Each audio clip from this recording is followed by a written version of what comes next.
കർത്താവിന്റെ കൽപ്പനകളും പ്രമാണങ്ങളും അനുശാസനങ്ങളും പൂർണ്ണ ഹൃദയത്തോടും പൂർണ്ണാത്മാവോടും കൂടെ പാലിച്ച്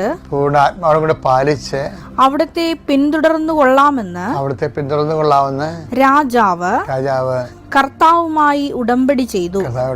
അത്രയേ ഉള്ളൂ. എന്താണ്? ദൈവത്തിന്റെ വചനങ്ങൾ അനുസരിച്ച് ജീവിച്ചു കൊള്ളാവുന്നു.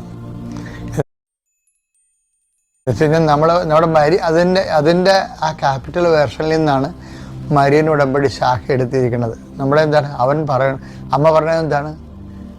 ഇല്ലായ്മകൾ പരിഹരിക്കാൻ അവൻ പറയണ പോലെ ചെയ്യുക, കർത്താവിൻ്റെ കൽപ്പന പ്രമാണങ്ങൾ അനുസരിക്കുക എന്നതിൻ്റെ അർത്ഥം.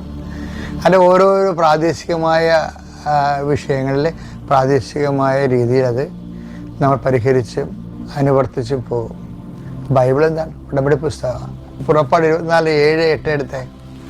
അനന്തരം ഉടമ്പടി ഗ്രന്ഥം എടുത്ത് അവിടെ വേണ്ട. പുറപ്പാട് 24 പറയണത് എന്താണ്? ഉടമ്പടി ഗ്രന്ഥം എടുത്ത് ജനങ്ങൾ കേൾക്കെ വായിച്ചു. ബൈബിൾ എന്നല്ല പറയണത്, ഉടമ്പടി ഗ്രന്ഥം എന്ന് പറയണത്. കാര്യം ഈ ബൈബിളിൽ മൊത്തം ഉടമ്പടിയുടെ ഫോർമാറ്റിലാണ് എഴുതിയിരിക്കണത്. എന്തിനാണത്? ഈ പ്രവാചകന്മാർ വന്നതും പോയതും എല്ലാം എന്തിനാണ്? ജനങ്ങൾ ഉടമ്പടി പാലിക്കുന്നുണ്ടോ? ഉടമ്പടി പാലിക്കുന്നുണ്ടോ വെച്ചാൽ ഉടമ്പടി എന്തൊക്കെ വേണം? ഉടമ്പടി 3 കാര്യങ്ങൾ വേണം. എന്തൊക്കെ വേണം? ഫെയ്ത്ത്ഫുൾനെസ് വേണം, ദൈവത്തോട് വിശ്വസ്തത വേണം, പിന്നെ എന്ത് വേണം? ഒബീഡിയൻസ് വേണം, അനുസരണ വേണം. അപ്പം വിശ്വസ്തത, അനുസരണ, പിന്നെന്താ വേണ്ടത്?